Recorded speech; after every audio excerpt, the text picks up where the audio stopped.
Bienvenidos a Diaconía, el programa de televisión de Cáritas Diocesana de Toledo, aquí en Canal Diocesano de Televisión. Seguimos avanzando en los programas de Cáritas aquí en nuestra archidiócesis de Toledo. Hoy vamos a presentar el programa de vivienda, un programa que tiene como objetivo atender las necesidades de urgencia de vivienda de familias y personas que llegan hasta nosotros. También en la parte dedicada a la formación, en lo que es Escuela de Formación, continuaremos con análisis para un cambio, pero en esta ocasión seguiremos profundizando en el discernimiento.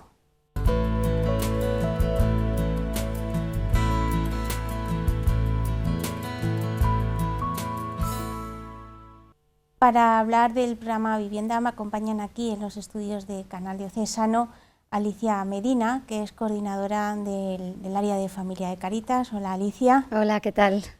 Y también Beatriz Cantalejo, que es responsable del programa Vivienda de Cáritas. Hola, Beatriz. Hola, buenas. Alicia, en el año 2013 nació el programa Vivienda de Cáritas, un programa que, como yo he dicho, da respuesta a las necesidades de vivienda de las familias que llegan a Cáritas. Desgránanos, amplíanos cuáles son los objetivos de este programa, porque no es solo dar una vivienda, es algo más, ¿no? Efectivamente, Mónica, el programa de vivienda, como bien has indicado, pues nace en 2013 con el objetivo de dar respuesta a las necesidades de vivienda a las familias que estaban en riesgo de exclusión, tanto en riesgo de exclusión social como residencial. En Cáritas ya había, antes de 2013, se había detectado pues que había muchas familias que iban acumulando impagos de alquiler o muchos desahucios y desalojos.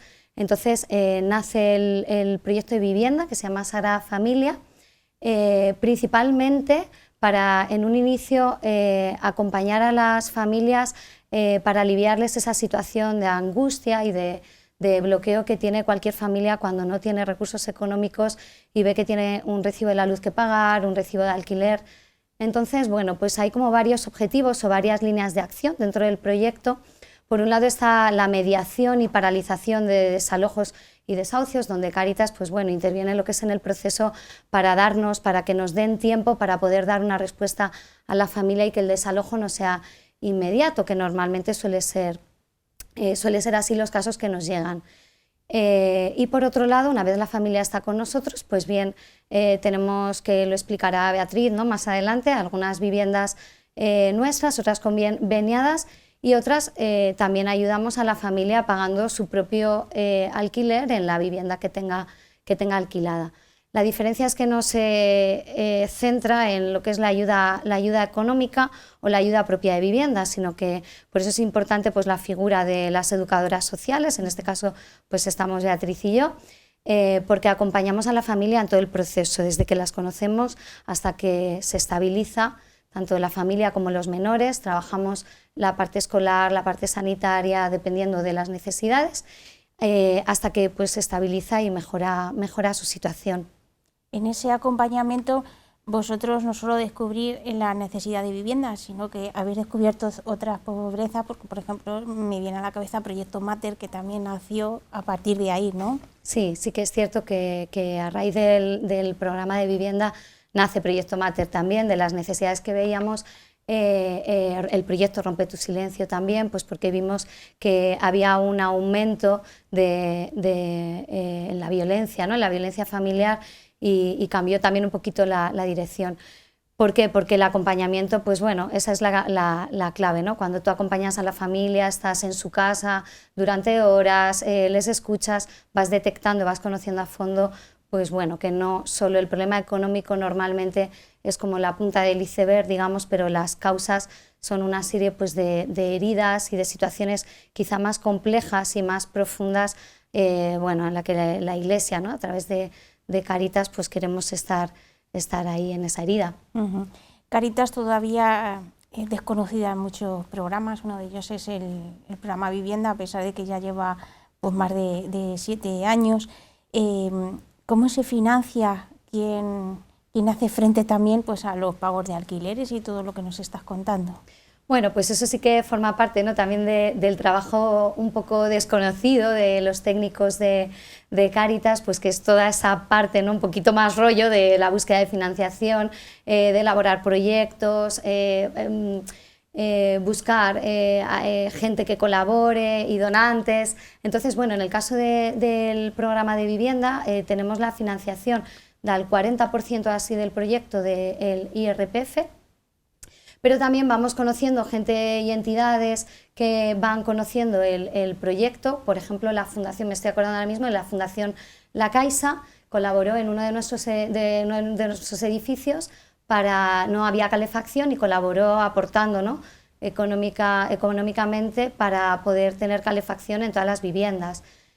Y luego pues todo lo que es la parte de financiación privada, donantes, socios de Cáritas y algunas que otras entidades privadas. Normalmente suelen ser puntuales, pero bueno, vamos trabajando año a año y siempre vamos encontrando, ¿no?, que es tarea todos los años, sí que mínimo presentamos 3 o 4 veces el proyecto a entidades y nos van concediendo, ¿no?, esas ayudas.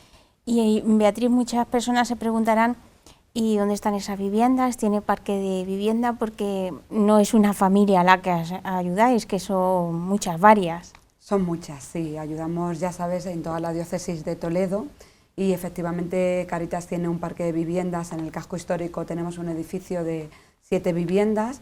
Próximamente vamos a abrir una vivienda de urgencia porque debido al COVID, pues bueno, atendimos muchísimas familias con hijos menores que no podían acceder a los albergues ni a otros recursos por tener menores.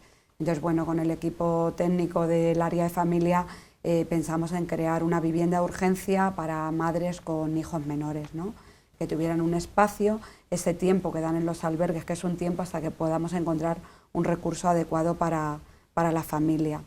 También tenemos un convenio con la Consejería de Fomento, ¿vale?, que firmamos en el 2014 y nos cedieron 10 viviendas en el barrio de Santa María de Benquerencia de aquí de Toledo.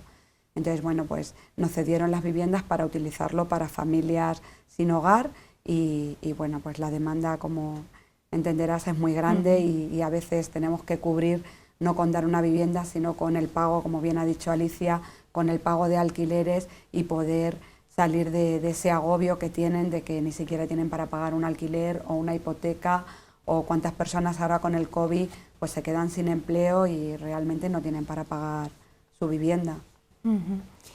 ¿Cuál es el perfil de las personas que quieren acceder a la vivienda y cómo llegan a vosotras? Bueno, pues llega de diferentes maneras. Una por servicios sociales de atención primaria, luego también llegan de todas las parroquias de la diócesis de Toledo. Nuestras compañeras de animación al territorio están en las acogidas de cada una de las parroquias de la diócesis y cuando detectan un caso que necesita vivienda, pues nos llaman y nos acercamos a valorar. También tenemos familias en riesgo de desahucio, desalojo, infravivienda. Durante el COVID hemos atendido muchísimas familias con una orden de desahucio en el que hemos tenido que mediar, hemos tenido que presentar informes al juzgado para que no pudieran perder la vivienda. También familias víctimas de violencia y luego pues muchas familias con menores a cargo. Alicia, en este año que llevamos de pandemia, porque ya sé que se ha cumplido un año, hemos descubierto nuevas pobrezas porque el COVID ha puesto, o la COVID como se suele decir ahora, ha puesto de manifiesto pues pobrezas que no sabíamos o que no habíamos puesto de relevancia, que existían y que no las dábamos a conocer. Sí, efectivamente, una de las cosas que hemos descubierto a raíz de, sobre todo en la etapa del confinamiento, y que incluso nosotras trabajando en este ámbito no habíamos reparado en ello, pues son todas aquellas familias que son muchísimas, más de las que imaginamos, que viven en habitaciones compartidas e incluso sin tener una arrendada, ¿no?, la habitación. Entonces, que nos encontramos que a raíz de la pandemia y por la situación sanitaria, todas esas familias, principalmente ha habido muchas mujeres con hijos, mujeres solas con sus hijos, las echaban de la vivienda. Recuerdo que en el periodo de 2 meses atendimos a cerca de 70 familias que estaban en esta situación, ¿no?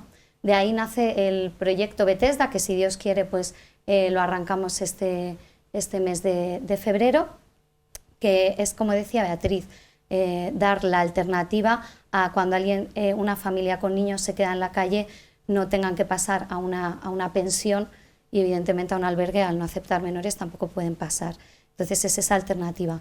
Pero eso ha sido quizá el gran descubrimiento, ¿no? En la pandemia, todas esas familias que comparten habitación, que insisto son muchísimas que aquí en la diócesis. Bea, cuando una familia ya sale, abandona el proyecto, supongo porque ha mejorado su situación, vosotras que ya tenéis mucha experiencia y supongo que habréis dicho adiós o hasta luego a muchas personas, ¿qué es lo que os manifiestan? ¿Cómo os sentís? Bueno, pues la verdad que es una satisfacción personal muy, muy grande, ¿no? Porque a pesar de que salen de nuestro proyecto, luego durante 1 año, 2 años, incluso durante mucho tiempo, tienen mucho contacto con nosotras.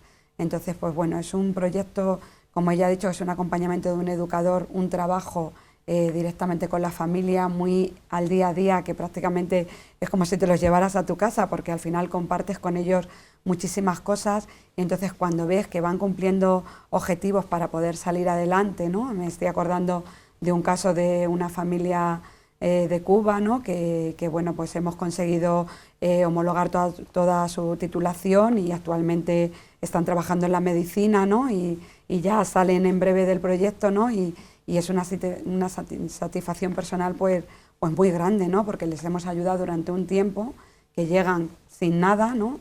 A encontrar un futuro mejor para sus hijos, y bueno, como poco a poco hemos ido consiguiendo los objetivos, han ido ahorrando para poder salir a una vivienda normalizada y poder seguir su camino para una vida digna.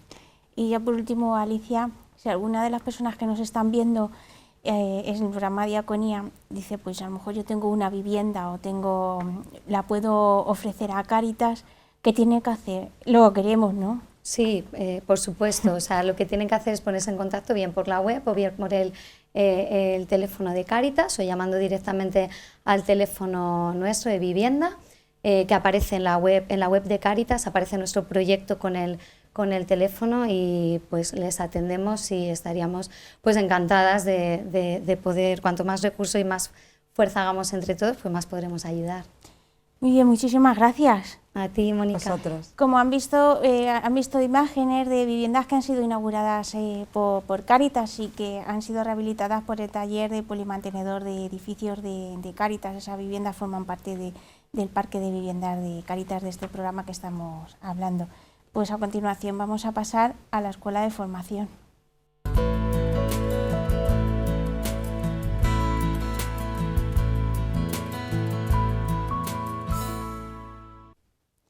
En el programa de hoy la palabra es discernimiento. Si se acuerdan, la semana pasada hablábamos con Balbi del análisis que es preciso realizar como una especie de examen de conciencia para mejorar nuestro ser y hacer como voluntario de Cáritas. Vamos a seguir profundizando en ello y vamos a ver cuáles son los criterios que hemos de adoptar personalmente y como Cáritas parroquial. Y hoy lo vamos a hacer con don José María Cabrero, que es delegado episcopal de Cáritas. Don José María, cuéntenos cuáles son esos criterios que ya avanzó en la anterior intervención aquí en Diaconía. Muy buenas, Mónica.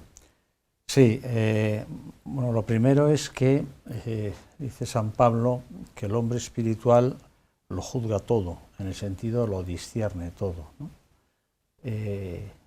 Nosotros no somos perfectos, ni mucho menos. La mente de cualquier persona, también la nuestra, pues está sometida a muchos influjos y tenemos criterios pues, que no siempre son muy evangélicos. Y lo que se trata es de ir actuando cada vez más, pensando y actuando. Dice San Pablo también, transformaos por la renovación de la mente. Es muy importante. No se trata solo a veces de hacer actos de la voluntad, sino primero hay que renovar la mente, ¿no? Entonces, nosotros tenemos una serie de influjos que nos vienen del mundo, por ejemplo, y que hacen que tengamos una serie de criterios naturales, que son modos operativos de entender ideas o realidades, ¿no? Yo qué sé, la autoridad, pues no se entiende ahora como se entendía hace a lo mejor 2 siglos, ¿no? O criterios sobrenaturales que tenemos mal entendidos o bloqueados por otros criterios, ¿no? Tal persona, pues eso nos pasa mucho a casi la mayoría, ¿no? Tenemos el criterio que la oración es muy importante, pero luego nunca encontramos tiempo para la oración. ¿Por qué? Porque tenemos otro criterio que lo bloquea, que es el criterio del activismo. Hay que actuar, ¿no? Entonces, se trata, cuando uno empieza en Cáritas, pues no es perfecto en su planteamiento normalmente, ¿no? Ni en su modo de proceder, no tiene nada de particular, ¿no? No hay que escandalizarse. Lo que tenemos que es ir avanzando. Y para avanzar, para actuar cada vez más modo Cristo, por decirlo de esta manera, pues tenemos que revisar esos criterios y ver cómo se acomodan al pensamiento de Cristo, ¿no? Y coméntenos un criterio que afecte al ser de Cáritas. Sí, bueno, pues eso es lo que vamos a ir haciendo en algún programa, ir viendo algunos criterios fundamentales, diríamos así, porque según sea este criterio, después será nuestro hacer, ¿no? El hacer sigue al ser, ¿no? Entonces, pues un criterio fundamental es que nos distingue de las ONGs, por ejemplo, es por qué hacemos nosotros las cosas. O sea, ¿cuál es la motivación última de hacer nosotros las cosas, ¿no? San Juan dice: nosotros somos los que hemos conocido el amor de Dios y hemos creído en Él. Nosotros hemos conocido que Dios no solo nos ha creado, sino que nos ama, nos ha amado, nos ama. Es más, nos ha creado porque nos ha amado. Y la expresión del amor de Dios es Jesucristo. Habiendo amado a los suyos, los amó hasta el extremo. Ese es el modo de amar de Dios. Y dice San Juan también: si así nos ha amado Dios, también nosotros debemos amarnos los unos a los otros. Conclusión: 1. Nosotros no solo atendemos a las personas que se acercan a nosotros. Eso, si nos quedamos ahí, no nos distinguimos de los no cristianos, sin despreciar a nadie, ¿no? Nosotros no solo atendemos, nosotros amamos, o por lo menos debemos hacerlo, y debemos ir creciendo. Cosa que se dice muy fácilmente, pero a veces no es tan sencillo, porque los que se acercan a nosotros y nosotros mismos no somos precisamente San Francisco de Asís muchas veces, ¿no? Tenemos nuestros defectos, nuestro mal genio, lo que sea, y los que se acercan también tienen sus limitaciones. Entonces, se trata de que cada vez más nos dejemos, nos mueva el amor de Dios, que se llama Espíritu Santo, ¿no? Entonces, esto lo primero. Nosotros amamos como Dios ama, no solo atendemos, pero incluso antes está ¿y por qué amamos nosotros? Hay una anécdota muy bonita, yo la cuento muchas veces, porque a veces expresiva, muy expresiva, y a veces una anécdota de estas vale más que muchos discursos. Incluso lo tenemos recogido en uno de esos carteles de Cáritas, ¿verdad? Lo leí en un libro escrito por un director espiritual de Santa Teresa de Calcuta, y es este, ¿no? No sé si me acuerdo exactamente, pero vamos, la sustancia es como la digo, ¿no? Cuenta que en una ocasión estaba recibiendo la Madre Santa Teresa de Calcuta un premio en el estado de Nueva Delhi, y estaba el ministro que correspondía de Beneficencia, de Asuntos Sociales, el que fuera, estaba para darle el premio, ¿no? Y era un hindú de religión, y en su discurso pues llega un momento y dice, tiene especial valor por venir de un no cristiano, dice: la diferencia entre ellas y nosotros, dice este ministro, dijo, es que nosotros lo hacemos por algo, ellas lo hacen por alguien. Es un matiz fundamental. Nosotros no lo hacemos por filantropía, por solidaridad, no, nosotros lo hacemos por alguien. Ese alguien es un alguien con mayúsculas, que es Jesucristo, y un alguien, para distinguirnos, con minúsculas, que somos cualquiera de nosotros, en el sentido de una persona humana. No lo hacemos solo por quitarle el hambre o por lo que sea, ¿no? O por darle una vivienda, sino porque vemos en él a ese alguien con mayúsculas, a Jesucristo, ¿no? Cuéntenos también uno de los criterios que afecte al hacer de Cáritas. Hemos visto ahora mismo el ser, ahora el hacer. Sí, bueno, pues decía, me parece que era Alicia, el tema del acompañamiento, por ejemplo, ¿no? No se trata solo, ya lo hemos repetido muchas veces, ¿no? No se trata solo de dar, sino de cómo vemos a la persona y cómo la acompañamos. Pero no solo cómo la acompañamos en el sentido de que ya no solo no la atendemos, sino que estamos con ella, sino cómo estamos con ella. ¿Qué quiero decir? Quiero decir si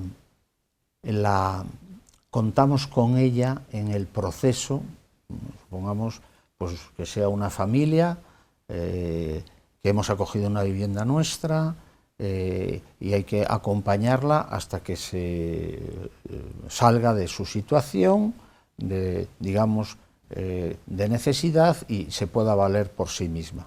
En todo ese proceso, primero nos fiamos de ella, quiero decir, creemos en sus capacidades. Algo muy importante, Cáritas no está, es otro criterio, ¿no? Cáritas no está para evitar el mal.